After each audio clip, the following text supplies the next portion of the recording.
பாகத்தினர். வாருங்கள் சிவடியார்களே, இந்த திருக்கோயிலின் வரலாறை கொஞ்சம் தெரிந்து கொள்ளலாம். நித்யானந்தா சுவாமி என்ற மலையரசன் திருக்கோயில் 3 பக்கம் மலையால் சூழ்ந்து வடக்கே ஆலயமாக அமைந்துள்ளது. திருக்கோவிலின் முன்புறம் சோலையாகவும் பக்கங்களில் பொய்கை வளம் பெற்றதாகவும் காட்சியளிக்கின்றது.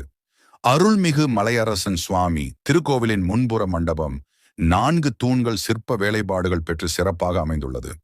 அடுத்து 4 கால் பந்தர் மண்டபமும் அதன் கிழக்கே ஸ்ரீ கருடாழ்வார் வாகன அறையும் உள்ளது.